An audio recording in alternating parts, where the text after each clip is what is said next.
Judy शेखाएक अपनी जगह से हिली और गेट की ओर भागी चली गई। हार्डविक उसे जाता देखता रहा। उसी वक्त एक बहरा उसके पास आया और धीमे से उससे कुछ बोला। हार्डविक तुरंत उसके साथ चल दिया। मेरिया वेटिंग हॉल में एक सोफे पर बैठी हुई थी। उसके सिर पर एक छोटा सा रुई का पैड टेप के साथ चिपका हुआ था। क्या हुआ? ये दो शब्द हार्डविक बड़ी कठिनाई से कह पाया। कोई अंधेरे में आकर टकराया। उसका सिर मेरे सिर से टकराया। मेरी चेतना लोप हो गई। तुमने किसे अपना पार्टनर बनाया? हार्डविक की आंखों में आंसू बह निकले। अरे, तुम तो रो रहे हो, उसने अचंभित होकर पूछा। मेरिया, काश मैं यहां ना आया होता। आखिर हुआ क्या? आओ, यहां से चलते हैं। मेरिया ने कोई एतराज नहीं किया। कार में आकर स्टीयरिंग भी उसी ने थामा। हमें तो उस 20 मिनट ने तबाह कर दिया। तुम्हारे साथ क्या बीती? मैं तो बची रही और मुझे लगता है तुम नहीं बच पाए। हाँ। मेरिया, अब मैं क्या करूं? देखो हार्डविक, सहसा मेरिया झल्लाए। दिमाग तो खराब करो मत। जो कहना है जल्द कहो। कहीं ऐसा ना हो कि झल्लाहट में मैं कार किसी खंबे से टकरा दूं। टकरा दो। मैं तो अब जीना ही नहीं चाहता। उसने अपना चेहरा दोनों हाथों में लिया और रोने लगा। मेरिया ने ब्रेक लगाए। उसने हार्डविक का आंसुओं में डूबा हुआ चेहरा अपने दोनों हाथों में लिया।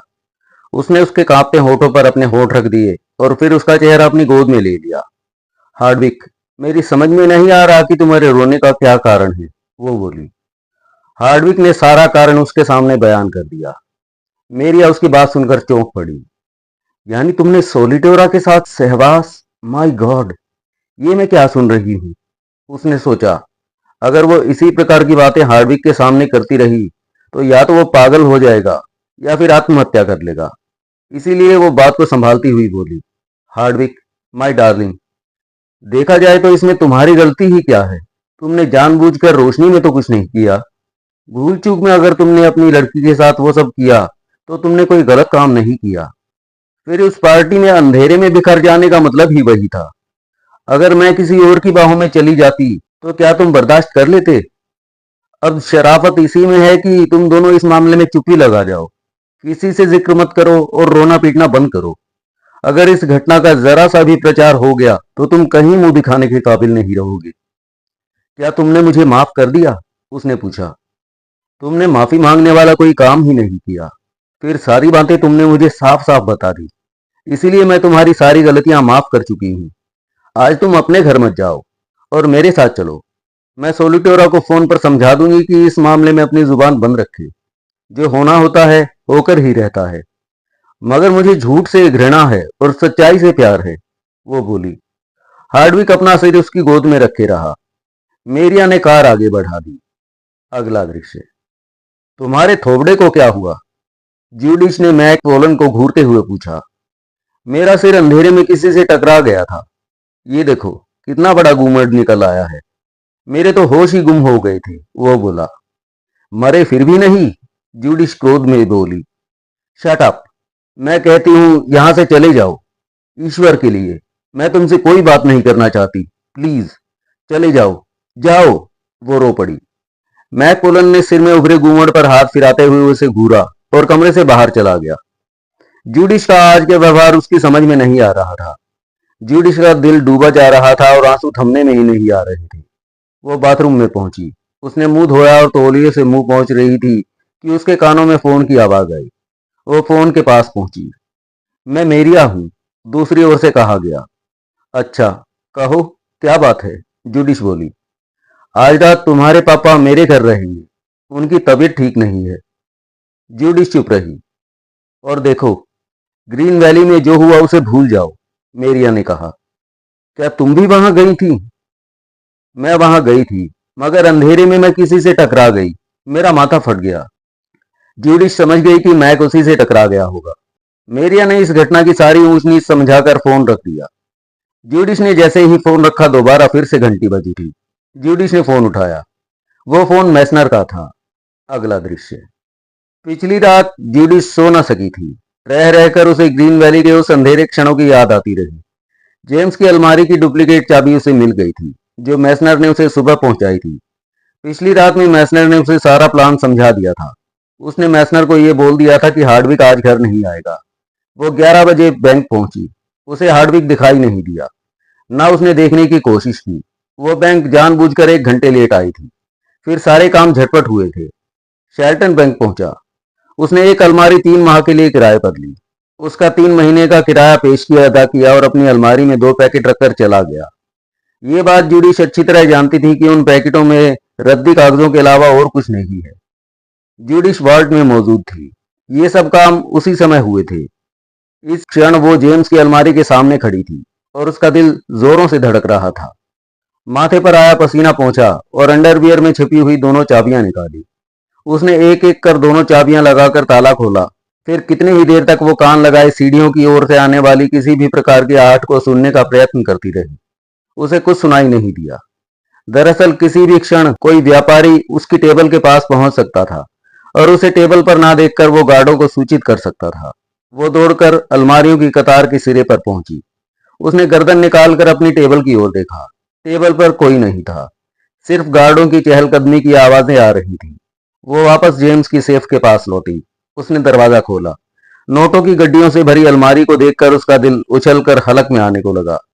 उसने नोटों की 2 बड़ी गड्डियां उठाई। वो दोनों गड्डियां $5000 की थीं। इतने नोटों को हाथ लगाने का उसका ये पहला मौका था। उसने दोनों गड्डियां स्कर्ट उठाकर अपनी अंडरवियर में छिपा ली। अब उसे इस अलमारी में से रकम निकालकर शेल्टन की अलमारी में पहुंचानी थी। उसने गड्डियां निकाल निकाल कर फर्श पर ढेर लगा दिया। अभी अलमारी का एक खाना खाली ही हुआ था। उसने जैसे ही दूसरे खाने की तरफ हाथ बढ़ाया, उसके कानों में कदमों की आवाज आई। वो कांप उठी। उसके बदन में एक बिजली की सी तेज लहर दौड़ गई। उसने दीवार का सहारा ले लिया और फिर उसे ऐसा लगा जैसे उसका शरीर बेकाबू होता जा रहा हो। कोई सीढ़ियां उतरकर नीचे आ रहा था। जेम्स की अलमारी खुली थी। डॉलर के नोटों की गड्डियां फर्श पर बिखरी पड़ी थी। वो सब कुछ उसी दशा में छोड़कर भागी। वो ऊपर पहुंची। टेबल पर बैंक का सबसे बड़ा एजेंट खड़ा था। उसका नाम पर्ल हार्बर था। वो विचित्र दृष्टि से ज्यूडिश को घूरने लगा। अगर ज्यूडिश के टेबल तक पहुंचने में 1 मिनट की भी देरी हो जाती या 10-12 कदम पर्ल हार्बर और आगे बढ़ जाता तो सब अपनी आंखों से देख लेता। हेलो मिस्टर पर्ल, वो बड़ी कठिनाई के साथ बोली। मिस सोलिटोरा, वो बोला, तुम अलमारियों के पास गई थी क्या? लेकिन क्यों? तुम्हारा रंग सफेद क्यों पड़ा है? क्या कोई गड़बड़ है? मिस्टर पर्ल, मैं अपने पिता की तरह बैंक में सम्मान पाना चाहती हूँ। वार्ड में पहुंचते ही मैं सर्वप्रथम अलमारियों को चेक करती हूँ ताकि बाद में कोई बदनामी मेरी या बैंक की ना होने पाए। जूडिश अपनी बात पर खुद हैरान हो गई कि ऐन वक्त पर वो इतनी बात कैसे बना सकी। मैं हैरान रह गया था कि अपनी टेबल से तुम कहाँ चली गई हो। मैंने बताया ना। तुम्हारे पापा आज बैंक क्यों नहीं आए? जूडिश को ये बात पहली बार पता लगी थी कि हार्डविक आज बैंक नहीं आया है। शायद रात की बात वो अपने दिमाग से निकाल नहीं पा रहा था। वो तुरंत बात बनाती हुई बोली, कल पार्कर की पार्टी में उन्होंने ज्यादा पी ली थी, इसीलिए रात से ही उनके सिर में दर्द था। ओह आई सी, पर्ल हार्बर ने कहा। अच्छा, मैं चलता हूँ। अगर तुम बैंक के कामों में इसी तरह रुचि दिखाती रही तो एक दिन जरूर हार्डविक जितना सम्मान पा जाओगी। ये कहता हुआ वो वहां से चला गया। ज्यूडिश ने संतोष की सांस खींची। जब वो गैलरी के अंत में जाकर नजरों से ओझल हो गया तो भी ज्यूडिश 2 मिनट तक अपनी टेबल पर ही रही। उसके बाद खटाखट सीढ़ियां उतरकर वो वार्ड में पहुंची। उसने जेम्स की अलमारी के पास पहुंचकर जल्दी जल्दी नोटों की गड्डियां अलमारी में रखी और ताला लगा दिया। इस काम में वो बुरी तरह घबरा गई और पसीने में सिर से पैर तक नहा उठी। अपनी टेबल पर लौटकर उसने एक सिगरेट सुलगाई और गहरे गहरे कश लेने लगी। फिलहाल उसे इस बात से संतोष था कि $5000 की नोट उसके अंडरवियर में जांघों के पास चिपके हुए हैं, जहां कोई आसानी से हाथ नहीं डाल सकता। दोपहर में लंच टाइम होते ही वो कार लेकर उस रेस्तरां की ओर चल दी जहां उसे शेल्टन से बात करनी थी। शेल्टन को उसने अपनी प्रतीक्षा करते हुए पाया। क्या हुआ? उसने पूछा। मैं आज मुहूर्त के दिन ही जेल में होती। क्या मतलब? उसने चौंक कर पूछा। ज्यूडिश ने उसे सारी बातें कह सुनाई। उसकी बात को सुनकर शेल्टन गंभीर हो गया। ज्यूडिश उसे गंभीर देखकर बोली, इस काम के लिए कम से कम 2 आदमी चाहिए। एक बात बताओ, मैंने आज अलमारी किराए पर ली है। क्या आज ही मैं अपनी अलमारी से रकम निकाल सकता हूँ? निकाल सकते हो। इसके लिए तुम्हें पर्ल हार्बर को एक एप्लीकेशन देनी होगी। वो तो सब मैं कर लूंगा। अब तुम नाश्ता पानी करो और यहां से जाओ। तुम भी मेरे सामने से उठ लो, वो बोली। शेल्टन उसके सामने से उठ गया। लंच खत्म होते ही एक बैग लेकर शेल्टन इत्मीनान के साथ पर्ल हार्बर के केबिन में पहुंच गया। अपनी समस्या उसने उसके सामने रखी। पर्ल हार्बर ने उससे एक एप्लीकेशन लिखवाकर उस पर उसके दस्तखत कराए और कुछ ही देर बाद वह वॉल्ट में था। जुडिश की मदद से उसने जेम्स की सेफ से नोट निकाले और अपने बैग में भर लिए। जो बचे वो अपनी अलमारी में रख लिए। दोनों ने ये काम 5 मिनट में निपटा दिया। इस काम की कामयाबी के बाद जुडिश ने एक और कामयाबी हासिल की। उसने एक और व्यापारी की अलमारी की चाबियों का सांचा बना लिया। उस व्यापारी के साथ उसे वही क्रिया दोहरानी पड़ी जो जेम्स के साथ दोहरानी पड़ी थी। अगला दृश्य। उन दोनों के होंठ आपस में जुड़े हुए थे। 1 मिनट बाद वो दोनों अलग हुए। टर्नर ने लिज की ओर मुस्कुराकर देखा और कार से पीठ टिकाकर खड़ा हो गया। फिर उसने एक सिगरेट सुलगा ली। वो रेत में खड़े थे। सूरज की सुनहरी किरणें विशाल समुद्र में गिर रही थी। समुद्र की लहरें अटखेलियां कर रही थी। कोई बड़ी लहर आती तो उनको पैरों तक भिगो जाती थी। टर्नर, कहो डियर लिज, मैं समुद्र में जाना चाहती हूँ। लहरों से खेलने को दिल मचल रहा है, लेकिन तुम्हारे पास वेटिंग सूट भी तो नहीं है। उसकी चिंता मत करो, हम उधर बीच पर चलते हैं। वहां हमें कोई देखने वाला नहीं होगा। फिर वहां ना बड़ी लहरें आती हैं, ना कोई समुद्री जानवर होता है। मैं तो उसे समुद्र का सबसे सुरक्षित बीच मानती हूँ। जैसी तुम्हारी इच्छा, टर्नर ने कहा। कार में बैठकर दोनों उस किनारे पर पहुंच गए। लिज ने कार से बाहर निकलकर देखा। वहां आसपास क्या, दूर दूर तक कोई नहीं था। लिज ने मुस्कुराकर टर्नर की ओर देखा, फिर अपने कपड़े उतारने लगी। उसने सारे कपड़े कार की पिछली सीट पर डाल दिए। उसके बदन पर अंडरवियर और ब्रेजरी बाकी बची। लो टर्नर, मैं चली। टर्नर ने उसे लपक कर पकड़ना चाहा, लेकिन लिज उसकी पकड़ में नहीं आई और खिलखिलाती हुई समुद्र की लहरों में दौड़ती चली गई। वो लहरों के साथ अटखेलियां करती रही, फिर गहरे पानी की ओर जाने लगी। टर्नर चिल्लाया, लिज, आगे मत जाना। इस वक्त ज्यादा गहराई में जाना ठीक नहीं। मगर लिज उसकी कहां सुनने वाली थी। वो कमर, नाभि, कंधों तक, फिर गर्दन तक पानी में चली गई। फिर वो जल परी की तरह पानी में तैरने लगी। टर्नर उसे देखता रहा। अचानक लिज जोरों से चीखी, टर्नर, मुझे बचाओ। उसने 2-3 बार पानी में हाथ मारे और फिर वो पानी में डूबने लगी। पहले तो टर्नर ने सोचा उसे पानी में बुलाने की लिज की ये कोई चाल तो नहीं, लेकिन 1 मिनट बीत गया तो वो घबरा उठा। अगले क्षण वो पानी में दौड़ता चला गया। ठीक उस जगह पहुंचकर उसने पानी में गोता लगाया जहां लिज थी, और वो पानी में बैठता चला गया। अपनी सांस उसने रोक ली थी। उसने लिज को देखा। उसका एक पैर रस्सी से उलझा हुआ था और वो अपना पैर मुक्त कराने के लिए जी जान से कोशिश कर रही थी। टर्नर भी उसकी मदद करने लगा, लेकिन पैर में रस्सी का कुछ ऐसा बल पड़ा था कि पैर मुक्त होने को नहीं हो रहा था। तब टर्नर ने जेब से चाकू निकाला और उससे रस्सी काट दी। उसने फिर लिज को अपनी बाहों में लिया और उसे लिए हुए तैरता हुआ ऊपर आ गया। वो उसे कार के पास ले आया। उसके पेट में काफी पानी पहुंच चुका था। टर्नर ने उसे उठाकर कार के बोनट पर उल्टा लिटाया और उसकी पीठ पर दबाव डालने लगा। इस तरह से टर्नर ने उसके पेट का सब पानी निकाल दिया। लिज का जी मचल रहा था। टर्नर ज्यादा परेशान ना हो, इसीलिए उसने अपने को शीघ्र ही संयत कर लिया। इसी समय टर्नर ने देखा, लहरों पर किसी का शरीर डोल रहा था।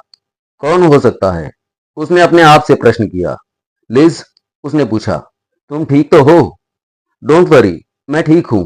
अगर घबरा ना जाती तो 2-3 मिनट तक तो मैं अपनी सांस रोक ही सकती हूँ, वो बोली। उधर देखो। टर्नर ने लिज को उंगली के इशारे से लहरों में डोलते उस इंसानी शरीर को दिखाया। अरे, कौन है वो? यही तो देखना है। कहते हुए टर्नर उसकी ओर बढ़ गया। वो उस इंसानी शरीर के पास पहुंचा और उसे खींचता हुआ कार के समीप ले आया। वो एक लड़की की लाश थी। उसकी शक्ल बहुत बिगड़ चुकी थी। सारा बदन फूला हुआ था। वो जन्मजात नग्न थी। उसकी कमर में एक रस्सी बंधी हुई थी। टर्नर को समझते देर ना लगी कि उसे मारकर किसी बड़े पत्थर के साथ बांधकर समुद्र में डाल दिया गया होगा, ताकि उसकी लाश पानी के अंदर रहे, ऊपर उभर कर नहीं आने पाए। वो लिज से बोला, ठीक हो? यस।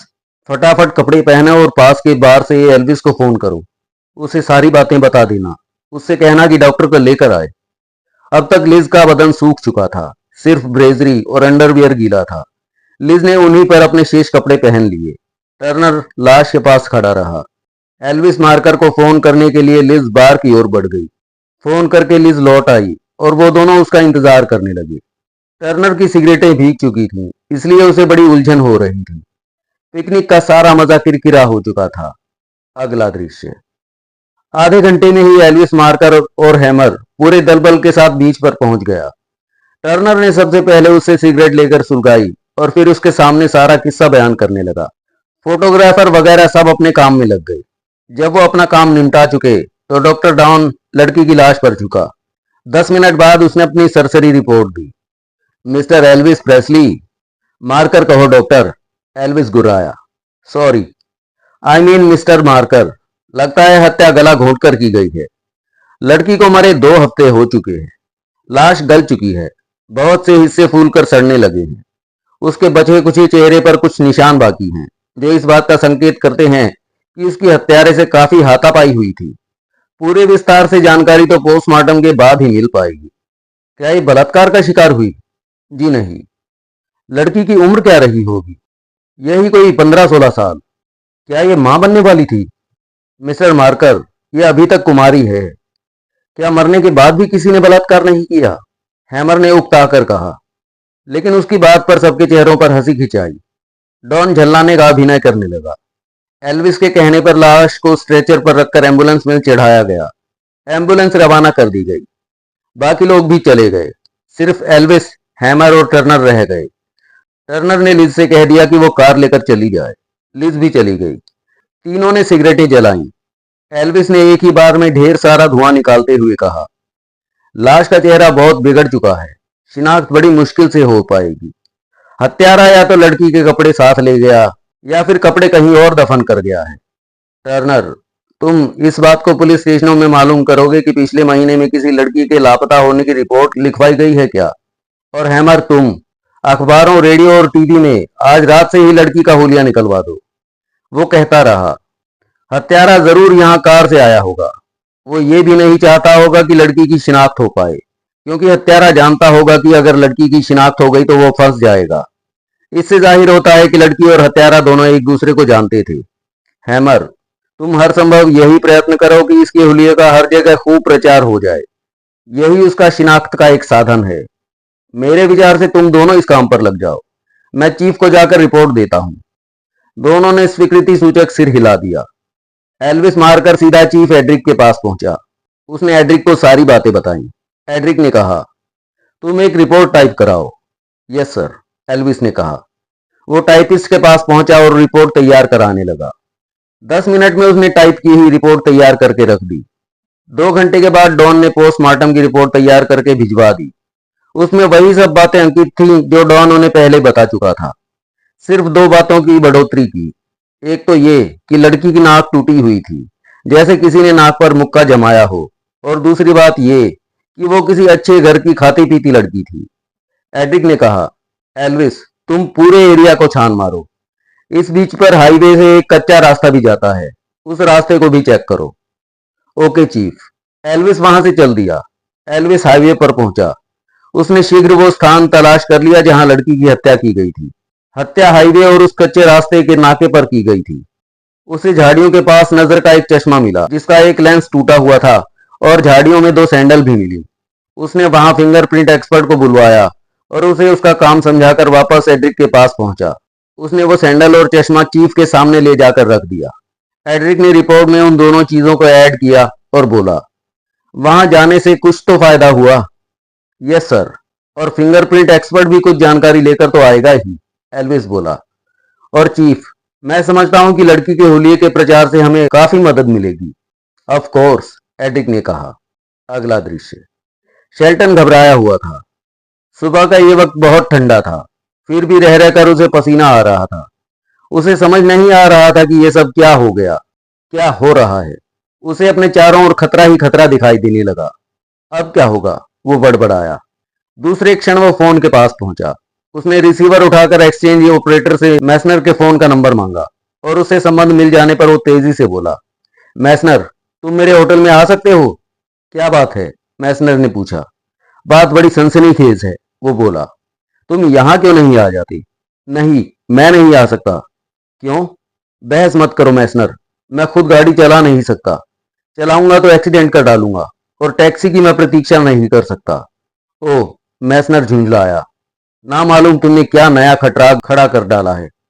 ठीक है, मैं पहुंच रहा हूं। दोनों ओर से फोन रख दिया गया। मैसनर थोड़ी देर बाद शेल्टन के पास पहुंचा। शेल्टन लगातार सिगरेटें फूके जा रहा था। उसने आते ही सवाल कर दिया, सुनाओ, क्या बात है? बैठो, शेल्टन ने कहा। मैसनर जब उसके सामने बैठ गया तो शेल्टन ने सुबह का ताजा अखबार उसके सामने खोलकर रख दिया।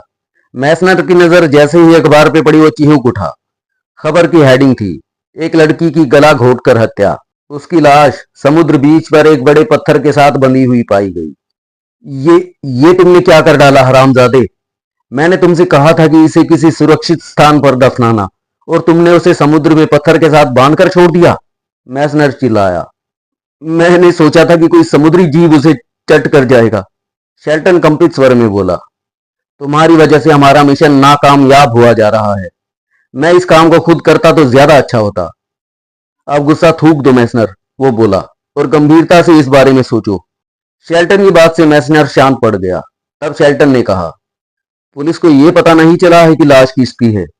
अगर ज्यूडिश सही ढंग से काम करती रहे तो पुलिस कभी इस बात को नहीं जान पाएगी कि वो लाश सेल्विटोरा की है। पुलिस वाले अपने माँ के यार होते हैं शेल्टन बेटे। हो सकता है उन्होंने सारी बातें मालूम भी कर ली हो, और हत्यारे के लिए एक मजबूत जाल फैलाने के लिए उन्होंने ये खबर प्रकाशित करवाई हो।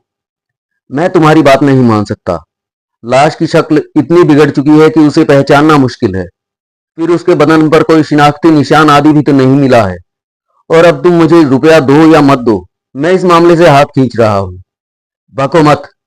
अभी हमने कई अलमारियां खाली करनी हैं। अभी बहुत दौलत हमारा इंतजार कर रही है। कुछ भी हो मैसनर, मैं पुलिस के चक्कर में नहीं पड़ना चाहता। पुलिस अपनी तफ्तीश जारी रखेगी, और जैसे ही उन्हें पता चलेगा कि लाश सोलिटोरा की है तो मैं नहीं बच सकूंगा, और फिर मुझे भागने तक की भी मोहलत नहीं मिलेगी। शेल्टन मानो रो पड़ा। मेरी बात को समझने की कोशिश करो शेल्टन। जैसे ही हम वर्ल्ड की अलमारियों को खाली कर देंगे, हम इस शहर को छोड़कर रफू चक्कर हो जाएंगे। इतनी दौलत पाने के बाद मैं भी क्यों लिजाबार में बैरागिरी करने लगा। मैं भी सुख से जीवन बिताने का इच्छुक हूं। नहीं नहीं, शेल्टन चीख पड़ा।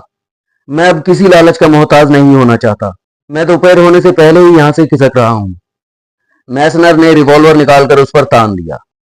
इस बात को मत भूलो शेल्टन कि तुमने ब्रैम स्टोकर और सोलिटोरा का खून किया है। दो हत्याएं की हैं तुमने। इसके अलावा नेशनल बैंक में तुम्हारी हैंडराइटिंग मौजूद है। मियामी कॉलेज का रिजान तुम्हें पहचानता है। अगर तुमने होशियारी दिखाने की कोशिश की तो मैं अभी पुलिस को फोन करके बुला लूंगा। तुम पुलिस को मेरे बारे में कुछ भी नहीं बताओगे, क्योंकि मैं एक साए की तरह तुम्हारे पीछे लगा रहूंगा। जैसे ही तुमने मुंह खोलने की कोशिश की, मैं साइलेंसर युक्त रिवॉल्वर से एक गोली चलाकर तुम्हें ठंडा कर दूंगा। शेल्टन कपकपाने लगा। मैसनर ने आगे कहा, अगर तुम इस शहर को छोड़कर जाना चाहते हो तो जल्द से जल्द अपना काम खत्म करके चले जाओ, और अपना हिस्सा भी लेते जाओ। धोखा देने की कोशिश करोगे तो खुद फंसोगे। बोलो, अब तुम्हारा क्या विचार है? उसने पूछा। शेल्टन ने एक गहरा निश्वास लेकर कहा, ठीक है, अब तो मैं फंस ही गया हूं। जल्द से जल्द काम निपटाने की कोशिश करूंगा। Very good. सुबह का भूला अगर शाम को घर लौट आए तो उसे भूला नहीं कहते, मैसनर ने सहसा कोमल स्वर में कहा, और रिवॉल्वर जेब में रख लिया। कुछ देर बाद मैसनर शेल्टन के कमरे से निकला और लिफ्ट में सवार होकर नीचे पहुंचा। फिर होटल से निकलकर पार्किंग में खड़ी अपनी कार की ओर बढ़ा। वो कार के समीप पहुंचा और चौंक पड़ा। कार की पिछली सीट पर वही रहस्यमय इंसान बैठा था जिसे मैसनर बॉस कहता था। आप? उसने कहा। गाड़ी चलाओ मैसनर, वो रहस्यमय आदमी बोला।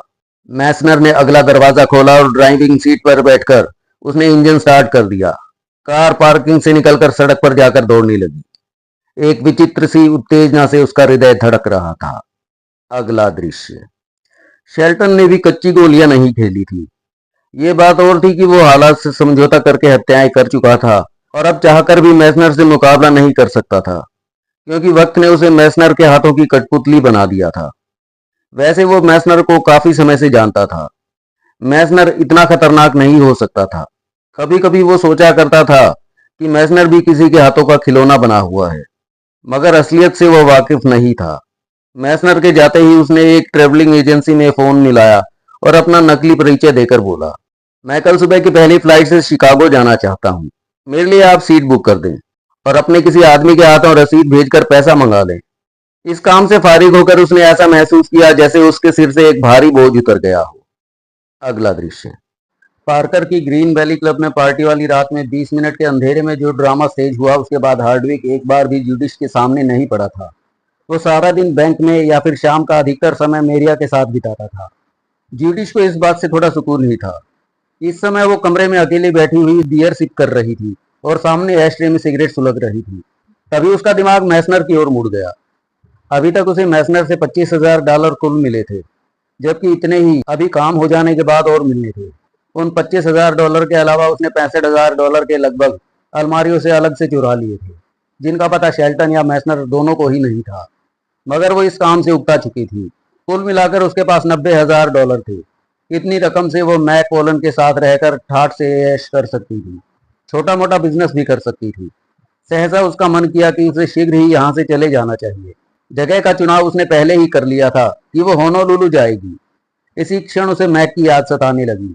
मैक उससे पिछले काफी दिनों से नहीं मिला था। अब वो बड़ी बेकरारी से उसकी प्रतीक्षा कर रही थी। उसे विश्वास था कि आज मैक उससे मिलने अवश्य आएगा, और उसकी आशा बेकार नहीं गई। मैक आया, अपनी उसी मुस्कुराहट के साथ। मैं तुम्हारा इंतजार कर रही थी मैक। मैक ने उसके होठों पर हाथ रख दिया। बातें बाद में होंगी, पहले काम की बात हो जाए। काम की बात? नहीं समझी। ज्यूडिश ने इनकार किया। मैक ने झपट कर उसे बाहों में ले लिया और इतनी जोर से खींचा कि उसे अपनी पसलियां टूटती हुई महसूस हुई। ज्यूडिश ने कुछ कहने के लिए अपना मुंह खोला, तभी मैक के होठों ने उसके मुंह को जकड़ लिया। बड़ी मुश्किल से वो उसके बंधनों से मुक्त हो सकी। मैक, पागल हो गए हो क्या? वो चिल्लाई। नहीं प्रिय जूडी, मैं अब तुम्हारे बिना नहीं रह सकता। मैं तुम्हें बहुत प्यार करता हूँ। क्या प्यार स्त्री के शरीर को भोगे बिना नहीं जताया जा सकता? उसने रूठे हुए अंदाज में कहा। आखिर तुम मर्दों की ये क्या आदत होती है कि किसी भी औरत को देखा और भूखे गिद्ध की तरह उस पर टूट पड़े? मैं अवाक रह गया। ज्यूडिश माय डार्लिंग, क्या मैंने कोई गलत हरकत की? क्या तुम्हारे पे मेरा इतना भी हक नहीं है? है क्यों नहीं, मगर मैं इस समय इस मूड में नहीं हूँ। ज्यूडिश बोली। बैठो, मुझे तुमसे एक खास काम है। मैक बैठ गया। बियर पियोगे? फ्रिज में से निकाल लो। मैक ने फ्रिज में से बियर निकाली और खोलकर एक बड़े मग में भर ली। दरवाजा बंद कर लेना।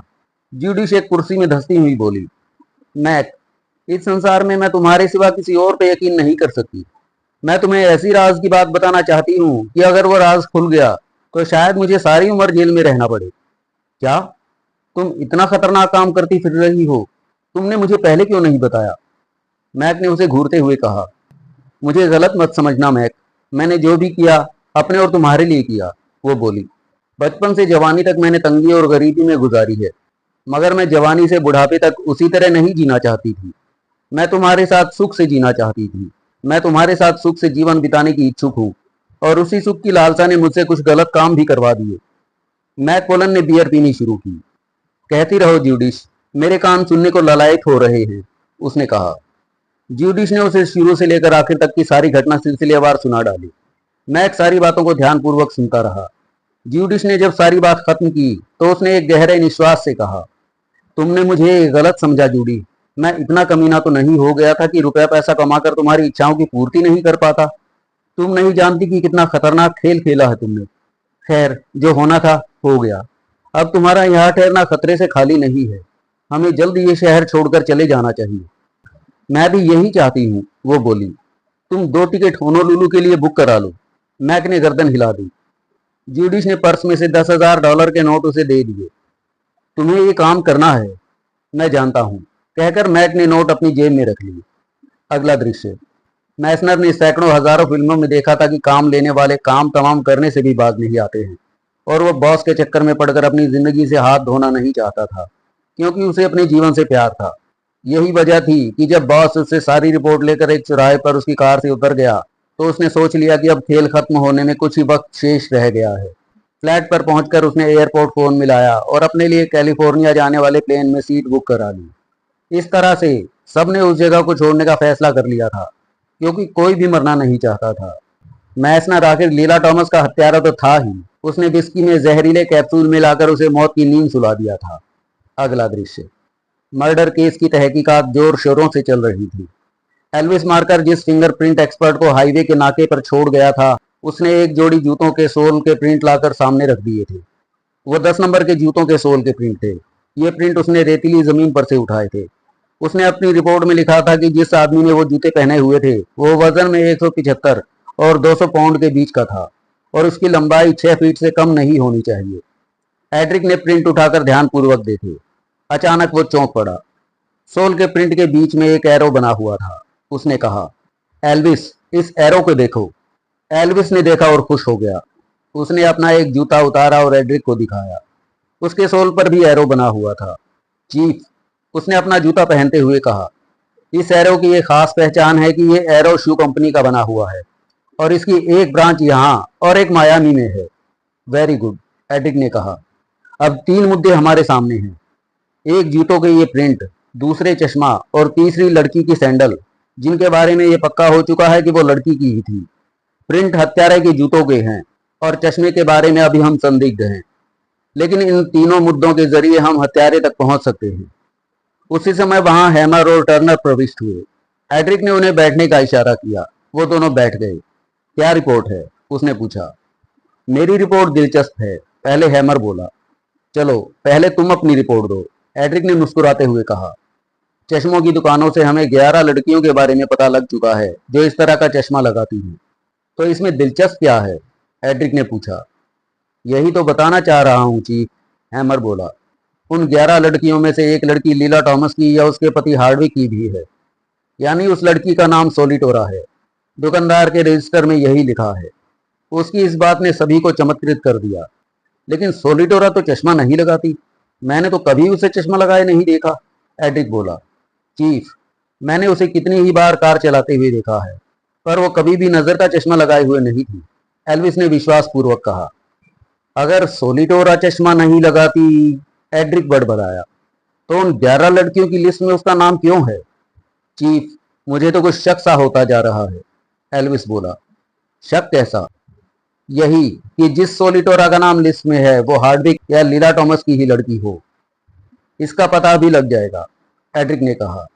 वो मायामी कॉलेज में पढ़ती है। हैमर, जरा मायामी कॉलेज के मिस्टर रियान से संबंध मिलाओ। हैमर ने डायरेक्टरी में नंबर खोजा और फोन के नंबर मिलाने लगा। मगर 10 मिनट की मेहनत के बाद भी हैमर जब अपने उद्देश्य में सफल नहीं हुआ तो एड्रिक ने कहा, वक्त बेकार मत करो हैमर, तुम फौरन मायामी कॉलेज पहुंचकर इस बात की तस्दीक करो। यस चीफ, हैमर उठा। तुम्हें एक काम और भी करना है।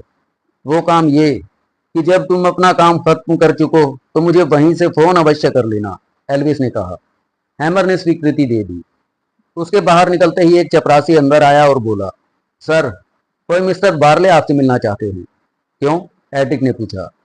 वो मृतक लड़की के बारे में जानकारी देना चाहता है, उसने बताया। अरे, तो उसे बाहर क्यों खड़ा कर रखा है? भीतर धकेलो उसे। एड्रिक के स्वर में उतावलापन था। 1 मिनट के बाद मिस्टर बार्ले उनके सामने था। एल्विस ने कहा, बैठो। बार्ले बैठ गया। फरमाइए। गई रात मैंने टीवी पर और आज सुबह रेडियो पर एक लड़की की हत्या का समाचार सुना। मैं होटल सोफिया का बार टेंडर हूँ। मैं हाईवे की तरफ जा रहा था अपनी कार में। एक नीले रंग की रोल्स रॉयस कार मेरे आगे थी। उसे एक आदमी ड्राइव कर रहा था। उसके साथ की सीट पर एक लड़की बैठी हुई थी। मुझे समाचार सुनकर शक इस बात का हुआ कि कार एकाएक समुद्र की ओर मुड़ गई थी। इसीलिए मैंने उस गाड़ी पर ध्यान दिया था, क्योंकि जिस वक्त गाड़ी समुद्र की ओर मुड़ी वो वक्त समुद्र के किनारे जाने का नहीं था। उसके बाद मैंने उस आदमी को एक बार इसी शहर में और देखा था। एड्रिक ने सवाल किया, उसके साथ बैठी हुई लड़की कैसी थी? उसकी उम्र कोई 16-17 साल होगी। उसके बदन पर किसी कॉलेज की यूनिफॉर्म थी और वो अपने चेहरे पर नजर का चश्मा लगाए हुई थी। आपने कहा कि उस आदमी को आपने दोबारा भी देखा था। जी हाँ। क्या उस वक्त वह अकेला था? जी नहीं, उसके साथ एक लड़की थी। वो बहुत जवान लड़की थी। वह इतनी खूबसूरत थी कि जिसकी तरफ देख ले उसका दिल धड़का दे। आपने उन दोनों को कहाँ देखा था? उस रोल्स रॉयस का नंबर देखा था क्या आपने? जी नहीं। उस आदमी का हुलिया क्या था? बार्ली उस आदमी का हुलिया बयान करने लगा। क्या आप उस आदमी को पहचान सकते हैं? हाँ। एड्रिक ने एल्विस को इशारा किया। एल्विस वहां से उठकर चल दिया। उस लड़की का हुलिया क्या था? एड्रिक ने पूछा। वो बड़ी सेक्सी लड़की थी। उसकी चाल बहुत शानदार थी। उसकी उम्र 20 के आसपास की थी। लंबाई कोई 5 फीट 7 इंच। सुडौल और सुगठित बदन। उस वक्त वो लाल रंग की स्कर्ट पहने हुए थी। एल्विस लौट आया। उसके हाथ में अपराधियों से संबंधित एक फाइल थी जिसमें ठगों, कातिलों और चोर उचक्कों की तस्वीरें थी। एल्विस ने फाइल की तमाम तस्वीरें दिखानी शुरू की और बोला, मिस्टर बार्ले, इनमें पहचानिए कि वो आदमी कौन है जिसे आपने देखा था। बार्ले देखता रहा। यकायक ही वो एक तस्वीर पर उंगली रखकर चीखा, यही है, यही है वो आदमी। ठीक है मिस्टर बार्ले, एड्रिक कुर्सी से उठता हुआ बोला। आपने जो हमारी सहायता की है इसके लिए बहुत बहुत धन्यवाद। बार्ले विदा हुआ। एड्रिक ने टर्नर को देखा। तुम कहो। चीफ, मैं चोरी छिपे हार्डविक के मकान में दाखिल हुआ और सोलिटोरा के कमरे तक जा पहुंचा। उस वक्त सोलिटोरा बाथरूम में थी। मैंने उसकी सैंडलों को तलाश किया और फिर उनसे मृतक लड़की की सैंडलों को मिलाया। सोलिटोरा की सैंडलें एक नंबर बड़ी थी। ओह, मुझे लगता है कि हम हार्डविक की लड़की के चक्कर में पड़कर अपना वक्त बर्बाद कर रहे हैं, एड्रिक ने कहा और सिगार सुलगा लिया। चीफ, एल्विस ने कहा, मैं थोड़ा अपना दिमाग भी दौड़ाना चाहता हूँ, इसलिए फिलहाल यहाँ से जा रहा हूँ। मैं इस आदमी का फोटो भी चाहता हूँ। एड्रिक ने उसे स्वीकृति दे दी। अगला दृश्य। एल्विस मार्कर ने अपनी कार उस रेस्टोरेंट के बाहर ले जाकर रोकी जिसका हवाला बार्ले ने दिया था। वो सीधा काउंटर पर पहुंचा। वहां एक आदमी बैठा उदासी के साथ हॉल में चारों ओर घूर रहा था। एल्विस ने काउंटर क्लर्क को अपना परिचय दिया तो वो इस भाव में उसे घूरने लगा जैसे साक्षात भूत के दर्शन हो गए हों। कहिए कहिए, वो बोला, यहाँ तुम्हारे ड्यूटी आवर्स क्या हैं? सुबह से शाम तक या रात तक? उसने जवाब दिया। एल्विस समझ गया कि ये ऑल पर्पज है। उसने एक सिगरेट सुलगाई और अपनी जेब से शेल्टन का फोटो निकालकर उस आदमी के सामने रख दिया। इसे पहचानते हो? जी हाँ। कैसे? ये अक्सर यहाँ आता रहता था और दोपहर में काफी काफी देर तक बैठकर एक लड़की का इंतजार करता रहता था। फिर लड़की आती थी, 2 मिनट दोनों में कुछ बातें होती और ये फौरन उठकर जाता, जबकि लड़की काफी देर तक यहीं रहती और कभी कभार लंच करके भी जाती थी। यहाँ जितने भी ग्राहक आते हैं, क्या तुम सभी के बारे में इतनी ज्यादा जानकारी रखते हो? जी नहीं। तो फिर इनके बारे में ही क्यों? दरअसल वो लड़की चीज ही ऐसी थी कि बरबस उसकी तरफ देखने को मन ललचाता रहता था। बड़ी सेक्सी लड़की थी। एक बार लड़की के बारे में कुछ ज्यादा जानने की कोशिश की थी मैंने। वो आपस में कुछ बातें कर रहे थे। मैं उनके करीब से गुजरा। लड़की इस पर बिगड़ रही थी और बोल रही थी कि तुमसे कितनी बार मना किया है कि मुझे ज्यूडिश नाम से मत पुकारा करो। बस मैं इतना ही सुन पाया और आगे बढ़ गया। दोबारा लौटा तो वो आदमी कह रहा था, मैं अपने होटल जा रहा हूँ, उससे शाम को मुलाकात करूंगा। उस लड़की का हुलिया क्या था? क्लर्क हुलिया बयान करने लगा।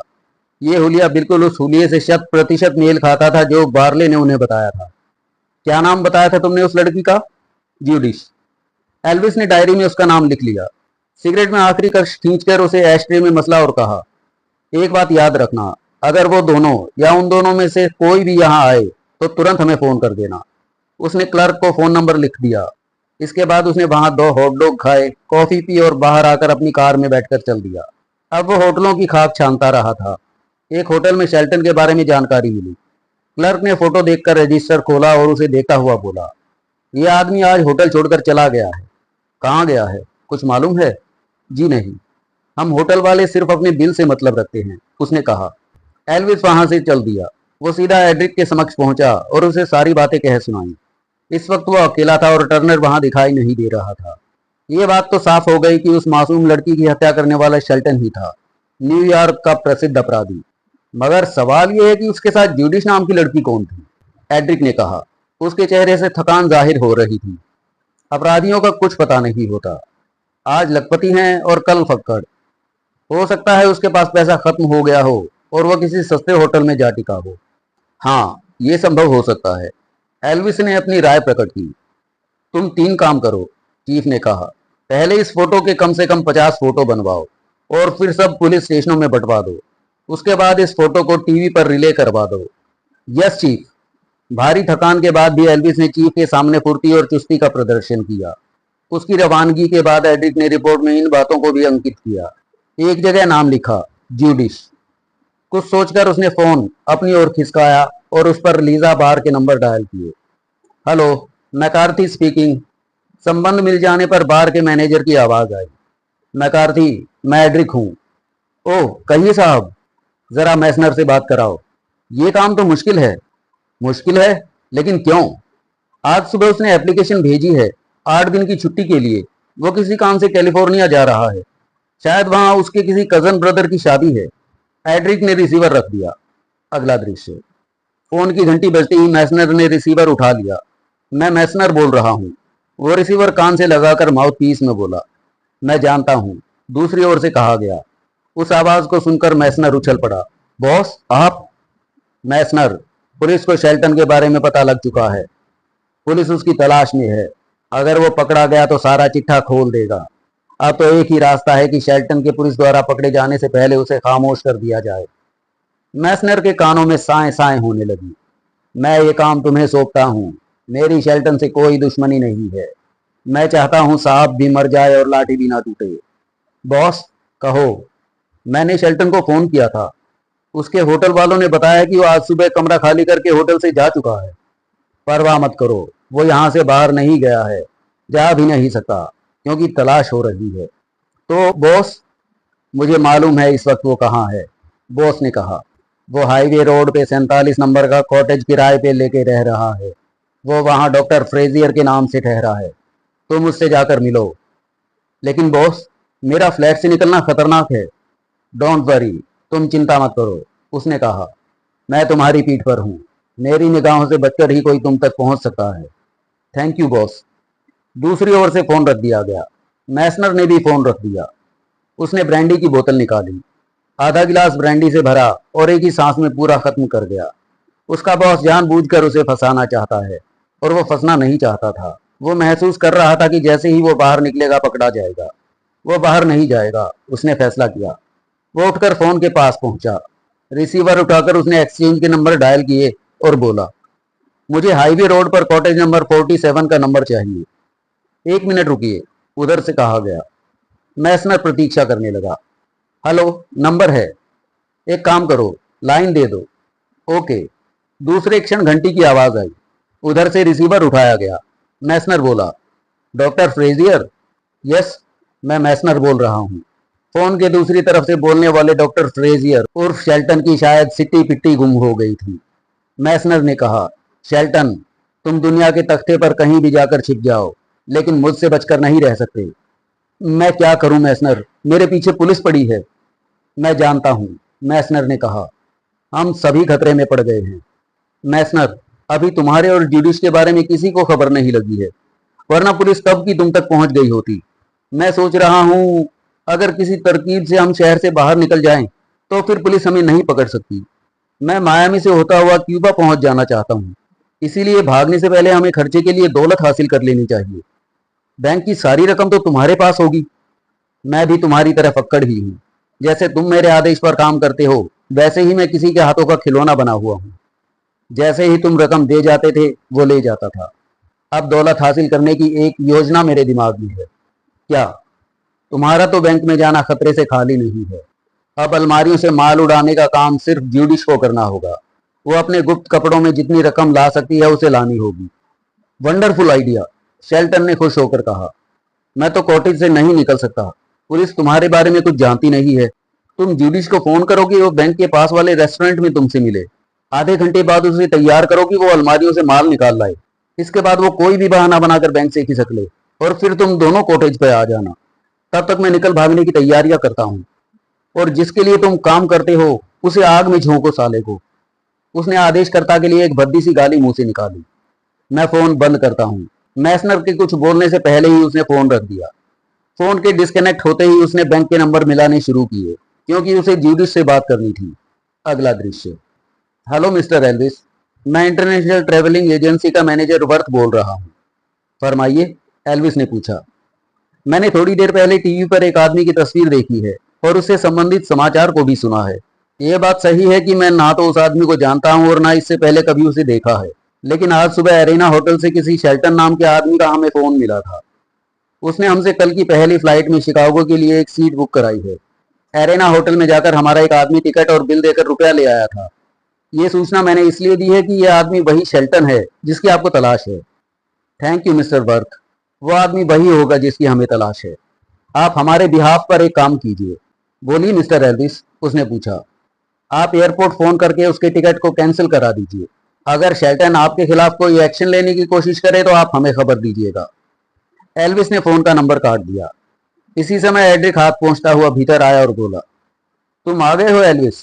थोड़ी देर पहले नेशनल बैंक से मिस्टर हार्डविक का फोन आया था। उसका कहना है कि जिस आदमी का थोड़ी देर पहले रेडियो पर हुलिया बयान किया गया था या टीवी पे चित्र दिखाया गया है, उसने बैंक में एक अलमारी किराए पर ली हुई है।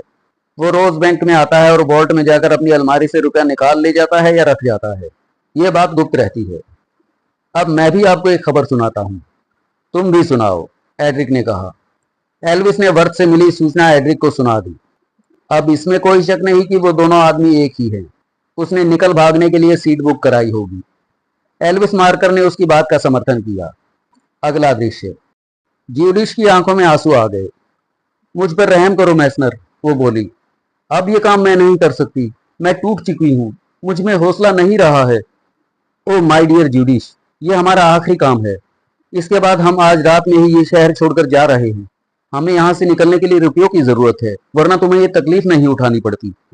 और सुनो, अगर तुमने ये काम नहीं किया तो हम तो डूबेंगे ही सनम, तुमको भी ले डूबेंगे। मैसनर का स्वर बड़ा ड्रामाई हो गया था। अब तुम बैंक में जाकर फटाफट काम करो। लेकिन जब तुमने फोन पर मुझे सारी बातें बता दी थी, फिर यहाँ क्यों बुलाया? ज्यूडिश ने पूछा। मैंने सोचा कहीं तुम अपना इरादा बदलने की बात ना सोचने लगो, मैसनर ने कहा। अगला दृश्य। काउंटर क्लर्क, जिसे एल्विस मार्कर की तरफ से हिदायत मिल चुकी थी कि वो जैसे ही ज्यूडिश को देखे फ़ौरन उन्हें फ़ोन कर दे। ज्यूडिश को तो उसने पहचान लिया था, लेकिन मैसनर को आज उसने पहली बार देखा था। उसने रिसीवर उठाया और नंबर डायल करने लगा। अगला दृश्य। मैकपोलन नहीं चाहता था कि ज्यूडिश किसी खतरे में पड़े। वो उसे दिलो जान से चाहता था, इसलिए उसका बुरा होते नहीं देख सकता था। वो एक साए की तरह ज्यूडिश के पीछे लगा रहा और वो इस बात से एकदम अनजान रही कि मैकपोलन उसके पीछे लगा हुआ है। तब जबकि मैसनर और ज्यूडिश दोनों रेस्टोरेंट के हॉल में बैठे बातचीत कर रहे थे, मैकपोलन अपने चेहरे को थोड़ा सा तब्दील किए हुए वहाँ मौजूद था। लेकिन वह उन दोनों से ज़्यादा एक रहस्यमय आदमी को देख रहा था, जो ध्यानपूर्वक उन दोनों को देख रहा था। कभी कभी वो काउंटर क्लर्क की ओर देख लेता था। काउंटर क्लर्क दोबारा नंबर मिला रहा था। शायद पहली बार संबंध नहीं मिला था। उस रहस्यमय आदमी ने हॉल में चारों ओर देखा। मैकपोलन ने तुरंत उससे आंखें बचा लीं। उस आदमी ने अपनी जेब में हाथ डाला। मैकपोलन बुरी तरह चौंक पड़ा। उसने आदमी के हाथ में साइलेंसर युक्त रिवॉल्वर देख लिया था। खतरा उसके दिमाग में कौंधा। उस आदमी ने क्लर्क की छाती का निशाना लेकर ट्रिगर दबा दिया। कोई शोर नहीं हुआ। मैक के अलावा किसी ने उस दृश्य को नहीं देखा। गोली क्लर्क के दिल में समा गई। उसके जबड़े भिंच गए। दोनों हाथों से उसने अपना सीना दबा लिया। चेहरा रक्तिम हो गया। छाती का दर्द उसके चेहरे में सिमट आया था। रहस्यमय आदमी ने ऐसी जगह गोली मारी थी कि क्लर्क चाह कर भी चीखो पुकार न मचा सका था। वो पीछे को अपनी कुर्सी पर गिर पड़ा। उस आदमी ने रिवॉल्वर जेब में रखा। उधर ज्यूडिश और मैसनर उठ रहे थे। इधर वो रहस्यमय आदमी बाहर जा रहा था। वो उन दोनों से पहले ही बाहर निकल गया। मैक उसके पीछे लपका। वो आदमी शायद इस बात को जानता था कि हत्या का राज शीघ्र ही खुल जाएगा, इसलिए फ़ौरन वहाँ से खिसक जाना चाहता था। वो एक कार की तरफ बढ़ रहा था। कार के पास जाकर वो उसमें बैठा। ठीक उसी समय ज्यूडिश उसके बराबर से गुजर गई। मैक के हाथ पैर फूल गए। यहाँ उसके पास कोई कार नहीं थी। वो हर जगह टैक्सी से आ जा रहा था। उसने हर तरफ नज़रें दौड़ाईं। आसपास उसे कोई टैक्सी इत्यादि भी दिखाई नहीं दी। अचानक उसकी आंखों में चमक आ गई। एक बेहद हसीन युवती लाल रंग की स्पोर्ट्स कार का दरवाज़ा खोल रही थी। वो एक लो कट गाउन पहने हुए थी। गाउन में से उन्नत वक्ष का काफ़ी भाग झलक रहा था। मैक के देखते ही देखते लड़की ने दरवाज़ा खोला और भीतर ड्राइविंग सीट पर बैठ गई। वो टर्नर की प्रेमिका लिज थी। लिज को भला मैक क्या पहचानता। उसने एक झटके से दरवाज़ा खोला और रिवॉल्वर लिज पर तान दिया। तुम हसीन हो, रियली यू आर ब्यूटीफुल, वो बोला। मैं तुम्हारे साथ थोड़ी सी सैर करना चाहता हूँ। क्या मतलब? लिज भयभीत हो बोली। मनुष्य चाहे कितना बड़ा दिलेर और शक्तिशाली हो, मौत देने वाले हथियार को देखकर हौसले पस्त हो जाते हैं। चलो पीछे खिसको, वो रिवॉल्वर की नाल उसके कूल्हे में ठोंसता हुआ बोला। तुम्हें साथ चलना ही होगा, क्योंकि मैं तुम्हें चाहता हूँ। तुम्हारी इस हरकत का क्या मतलब है? लिज ने पूछा। अगर तुम मेरी बात ख़त्म होने के बाद परे ना सरक गईं तो मैं तुम्हें गोली मार दूंगा, मैक ने भयानक स्वर बनाकर कहा। लिज दूसरी साइड में सरक गई। उसने मैक के लिए जगह खाली कर दी। मैक ड्राइविंग सीट पर बैठा। इग्निशन में चाबी पड़ी हुई थी। चाबी घुमाकर उसने इंजन स्टार्ट किया। वो रहस्यमय आदमी अपनी कार सड़क पर निकाल ले गया। मैक ने कार मोड़ने की बजाय उल्टी भगाई और सड़क पर पहुंचा। दूसरे क्षण उसकी कार उसी दिशा में बढ़ती जा रही थी। मगर लिज समझदार थी। उसने भागने की कोशिश नहीं की, क्योंकि रिवॉल्वर की गोली बहुत जल्द बहुत दूर तक जा सकती है और वह कुछ सेकंड में गोली की पहुंच से बाहर नहीं पहुंच सकती थी। मैक ने कार चलाते हुए कहा, अगर तुमने दोबारा कोई हरकत की तो परेशानी में पड़ जाओगी। इसे तुम मेरी चेतावनी भी समझ सकती हो। तुम ज़्यादा दूर नहीं जा पाओगे, वो बोली।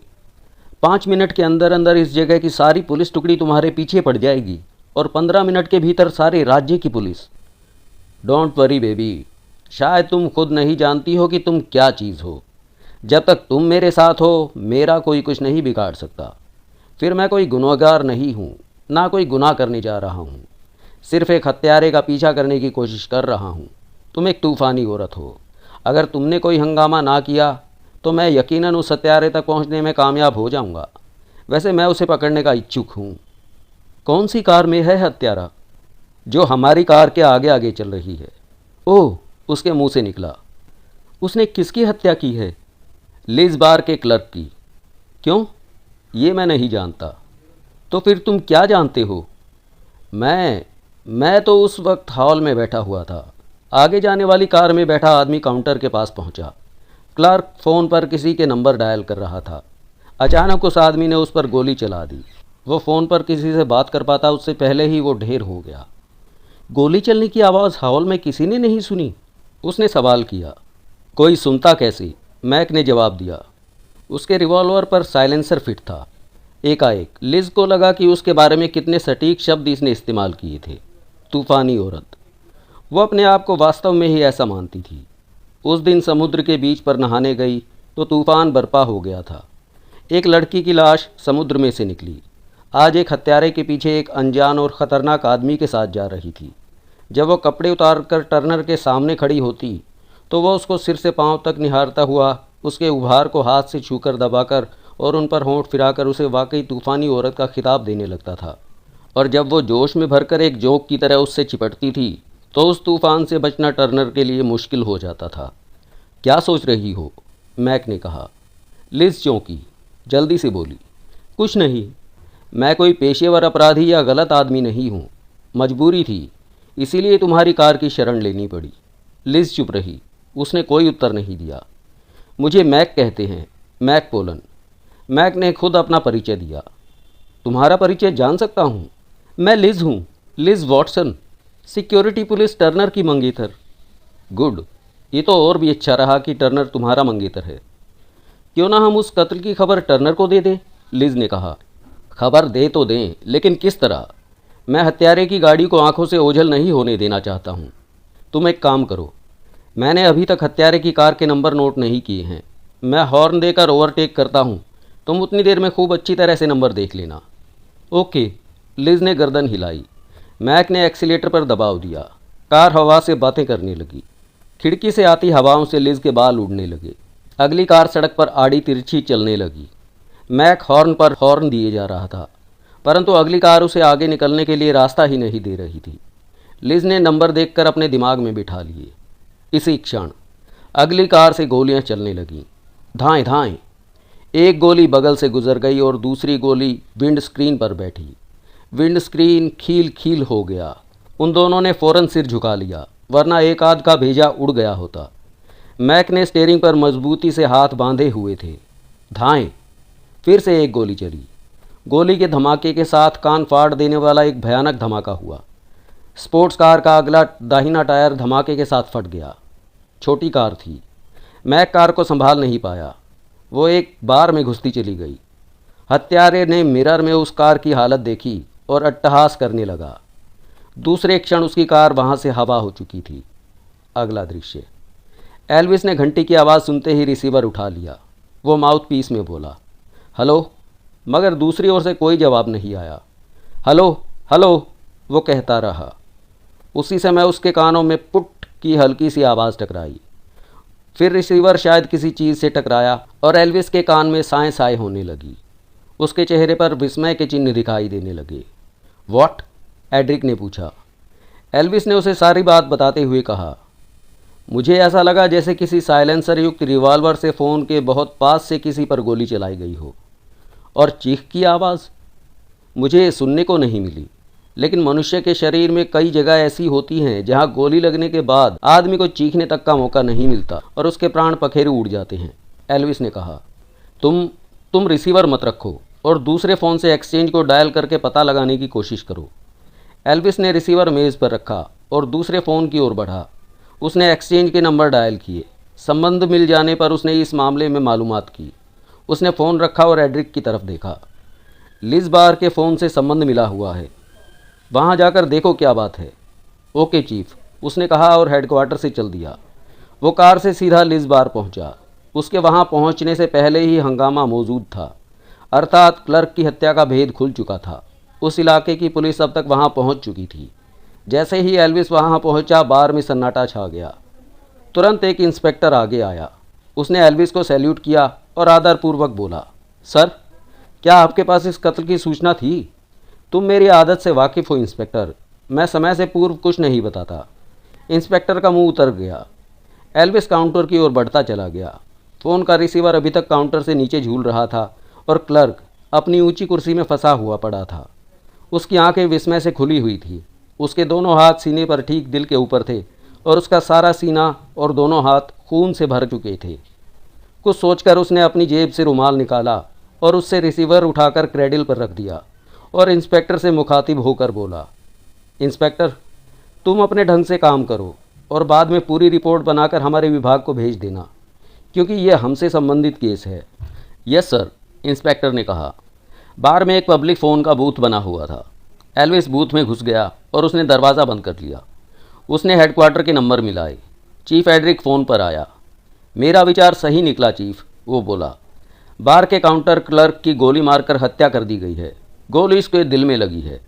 फिर वो आलतू फालतू की बातें उसके कानों में डालकर बोला, मुझे तो ऐसा आभास होता है कि बार में शेल्टन और ज्यूडिश में से एक या दोनों वहां आए होंगे और उन्हें देखकर उसने हमें सूचना देने के लिए फ़ोन के नंबर डायल किए। संबंध मिल जाने के बाद हमें कुछ बता पाता उससे पहले ही साइलेंसर युक्त रिवॉल्वर से गोली का निशाना बना दिया गया।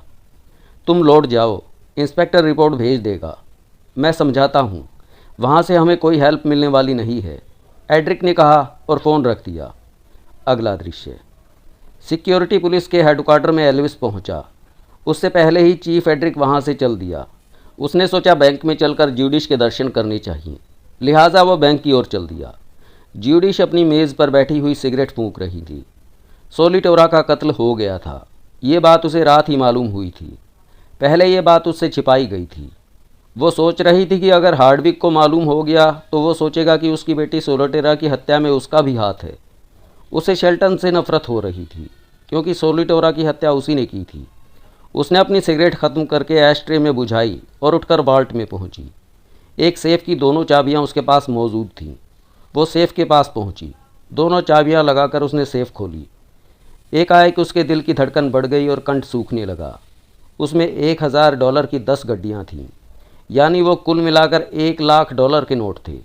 इसके अलावा उसमें छोटे डॉलरों की अनेक गड्डियाँ थीं, लेकिन उसने उनकी तरफ कोई ध्यान नहीं दिया। उसने झटपट 10 गड्डियाँ उठा लीं। उसके बाद उसने जल्दी से अपनी स्कर्ट उठाई और 10 गड्डियाँ अंडरगारमेंट में नितंबों और जांघों और पेट के पास खोस लीं और स्कर्ट नीचे गिरा दी। फिर उसने बड़ी तेज़ी से सेफ बंद की और चाबियाँ छातियों के बीच की खुली जगह में ब्रेजरी के अंदर रख ली और जीना चढ़कर अपनी मेज़ पर आ बैठी। इसी समय मेज़ पर रखा फ़ोन बज उठा। उसने फ़ोन उठाया। सोलिटोरा दिस साइड, मैं हार्डविक हूँ। कहिए पापा। मेरे केबिन में पहुँचो। कोई ख़ास काम है पापा? हाँ पापा, एक बात कहूँ? बोलो। पापा, आजकल आप मुझसे बातें तक नहीं करते हैं। पापा, उस दिन जो हुआ उसे भूल जाइए। फिर बहुत जल्द मैं आपको ऐसी बात बताने वाली हूँ कि आप भूल जाएंगे कि 20 मिनट के अंधेरे में हमने कोई गुनाह या पाप किया है। इस बारे में बाद में बात करेंगे। तुम मेरे केबिन में पहुँचो। उसने फ़ोन रख दिया। ज्यूडिश ने 2 मिनट के बाद हार्डविक के केबिन में प्रवेश किया। वहाँ चीफ एड्रिक पहले से मौजूद था। बैठो, हार्डविक ने कहा। ज्यूडिश बैठ गई। इनसे मिलो, ये सिक्योरिटी पुलिस के चीफ एड्रिक हैं, हार्डविक ने परिचय कराया। ज्यूडिश ने एड्रिक से हाथ मिलाया। एड्रिक बोला, मिस सोलिटोरा, मैं आपसे 1-2 सवाल करना चाहता हूँ। वादा करता हूँ आपका ज़्यादा समय नहीं लूँगा। ज्यूडिश चुप रही। ये बात और थी कि उसके दिल ने फिर से धड़कना शुरू कर दिया था। पूछिए, 1 मिनट के बाद वो कठिनाई से कह पाई। एड्रिक ने उसे शेल्टन की तस्वीर दिखाई। आप इस आदमी को पहचानती हैं? जी हाँ, इसने हमारे बाल्ट की एक अलमारी किराए पर ली हुई है। ये कोई व्यापारी है। क्या ये अक्सर आते हैं? मैं समझती हूँ जिस दिन से इन्होंने अलमारी ली है तकरीबन रोज़ ही आते हैं। क्या उन्होंने आपसे कभी किसी रियान नाम के आदमी का जिक्र किया था? जी नहीं। आप मिस्टर रियान को जानती हैं? इस नाम के मैं किसी आदमी को नहीं जानती। एड्रिक उसके बयानों को अपनी डायरी में शॉर्ट हैंड में तेज़ी से लिखता जा रहा था। क्या आज ये सज्जन बैंक आए थे? जी अभी तक तो नहीं। एड्रिक ने डायरी में ये भी लिखा और बोला, थैंक्स मिस सोलिटोरा।